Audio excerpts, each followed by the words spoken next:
আগের মতো নির্বাচন হলে জাতির জন্য আরেকটি দুঃখের কারণ হবে, বললেন শফিকুর রহমান। বিমান বিধ্বস্তে নিহতের স্বজন ও আহতদের সব ধরনের সহায়তা দেবে সরকার, বললেন আইন উপদেষ্টা।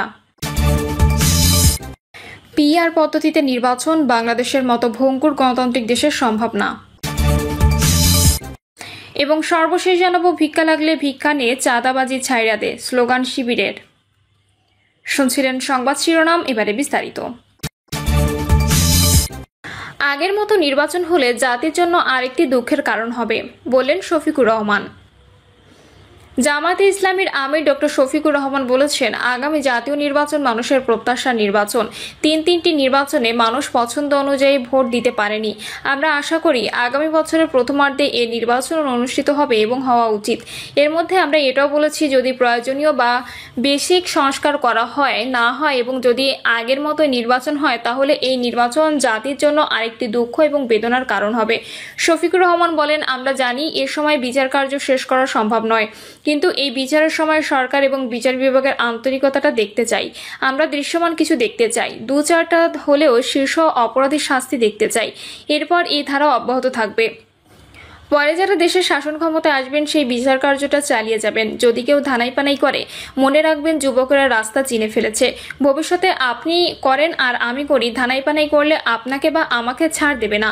জামায়াতের আমির আরও বলেন, লড়াই আমরা চালিয়ে যাব মানুষের মুক্তির জন্য, যতক্ষণ আল্লাহ আমাদের হায়াত দিয়েছেন। জামায়াত ইসলামী একাই দেশ চালাতে পারবে না, সেজন্য সবার সহযোগিতা প্রয়োজন। সব দলমতের মানুষের সহযোগিতা আমাদের প্রয়োজন। আমরা নিজ নিজ অবস্থান থেকে দ্ব্যর্থহীনভাবে বলতে চাই, এই এই বার্তা দিতে চাই, সততা স্বচ্ছতা দেশপ্রেমের প্রতি আমরা চলবো, অবিরত খরস্রোতা নদী হয়ে ইনশাল্লাহ। কিন্তু এর বিপরীত ধারায় যতজন চলবেন তাদের নদী স্রোত যত প্রবল হোক, ইনশাল্লাহ আল্লাহ তাআলার শক্তি দিয়ে আমরা তা থামিয়ে দেব, উল্টো চলতে দেব না। সিলেট মহানগর জামায়াতের আমির মোহাম্মদ ফখরুল ইসলামের সভাপতিত্বে শফিকুর রহমান বলেন, আল্লাহর কসম, আমাদের রাজনীতি এজন্য নয় যে আমরা ক্ষমতায় তক্তে বসে চেয়ারে বসে বাংলাদেশের কোনো সম্পদ কিভাবে নিজের এবং শ্বশুর পরিবারে আয়ত্ত করা যায় সে চেষ্টা করব।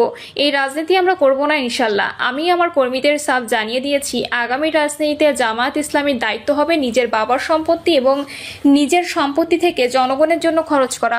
যারা সামাজিক দায়িত্বে নির্বাচিত হবেন তারা আগে দলের কাছে তাদের সম্পদ বিবরণী জমা দেবেন, তারপর দেশের কাছে জমা দেবেন। প্রতি বছর এই বিবরণী দেবেন, আমরা যাচাই বাছাই করে দেখব আপনার হালত কি দাঁড়িয়েছে। শুধু তাই নয়, 18 কোটি মানুষের চোখ থাকবে আপনারা কি করেন না করেন, আর আল্লাহর ফেরেশতাদের চোখ থাকবে নির্ভুল চোখ। সেটা নিয়েই আমরা আগামী দুর্নীতিমুক্ত বাংলাদেশ গড়তে চাই। শফিকুর রহমান বলেন, দুর্নীতি আমাদের সংস্কৃতি নয়, চাঁদাবাজি আমাদের সংস্কৃতি নয়, দখলদারি আমাদের সংস্কৃতি নয়। যে দল তার কর্মীদের এভাবে গড়ে তুলতে পেরেছে সেই দলের হাতে দেশ এনে ইনশাল্লাহ দেশ গড়ে তুলতে পারবো। যেই দল তার কর্মীদের সামাল দিতে পারছে না বা পারবে না, সেই দলের হাতে বাংলাদেশের একজন মানুষও নিরাপদ নয়।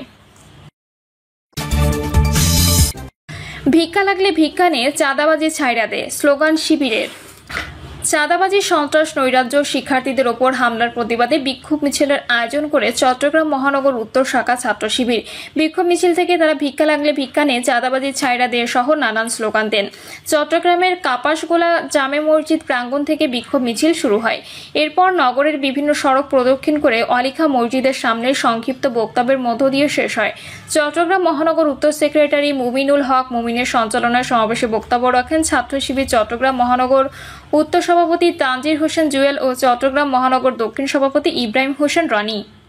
প্রধান অতিথির বক্তব্যে তানজির হোসেন জুয়েল বলেন, বিগত সময়ে ফ্যাসিবাদীরা যে স্লোগান দিয়েছিল, গতকাল ছাত্রদল একই স্লোগান দিয়ে নব্য ফ্যাসিবাদের পরিচয় দিয়েছে। সারা দেশে চাঁদাবাজি করে ব্যবসায়ী ভাইদের বিরক্ত করে তুলেছে। ছাত্রদলের ব্যানারে যারা জামায়াত শিবির রাজাকার এই মুহূর্তে বাংলা ছাড়ার স্লোগান দিয়েছিল, তাদের হুঁশিয়ার করে তিনি আরও বলেন, কিছুদিন আগেও যারা আমাদের বাংলা ছাড়া করার ঘোষণা দিয়েছিল তারাই আজ বাংলাদেশ ছেড়ে দিল্লি গিয়ে বসে আছে। এভাবে নৈরাজ্য সন্ত্রাসী কর্মকাণ্ড চলতে থাকলে ছাত্রলীগ আওয়ামী লীগের চেয়ে কঠিন পরিণতি ভোগ করতে হবে। বিশেষ অতিথির বক্তব্যে মহানগর দক্ষিণের সভাপতি ইব্রাহিম হোসেন রনি বলেন, জুলাই বিপ্লব শুধুমাত্র 36 দিনে জুলুম নির্যাতনের কারণে ফ্যাসিবাদের বিরুদ্ধে আন্দোলন হয়নি, বরং বিগত 17 বছরে নিষিদ্ধ ছাত্রলীগের চাঁদাবাজি, টেন্ডারবাজি, নির্যাতনে অতিষ্ঠ হয়ে ছাত্র জনতা একটি সর্বাত্মক আন্দোলন গড়ে তুলেছিল। বীরচট্টলা ইসলামী আন্দোলনের শিকড় অনেক গভীরে। ছাত্র শিবিরকে টার্গেট করলে তোমাদেরকে কঠিন পরিণতির জন্য অপেক্ষা করতে হবে। চাঁদাবাজি রুখতে ছাত্র জনতা, ব্যবসায়ী, দোকানি সবাইকে ঐক্যবদ্ধ হয়ে কাজ করার আহ্বান জানিয়ে সমাবেশ শেষ হয়। প্রিয় দর্শক, এই ছিল এখনকার সর্বশেষ সংবাদ। আপডেট সব সংবাদ পেতে চ্যানেলটি সাবস্ক্রাইব করে বেল আইকনটি ক্লিক করে রাখুন।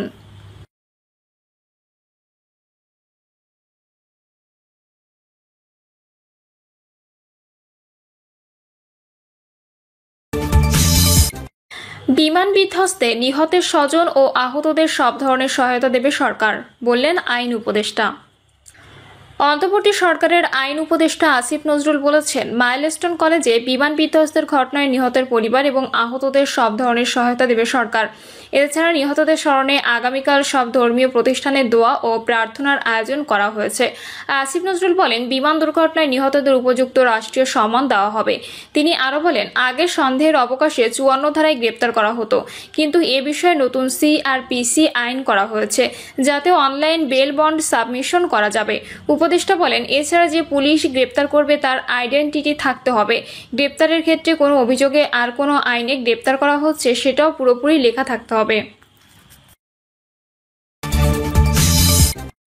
PR পদ্ধতিতে নির্বাচন বাংলাদেশের মতো ভঙ্গুর গণতান্ত্রিক দেশের সম্ভব না।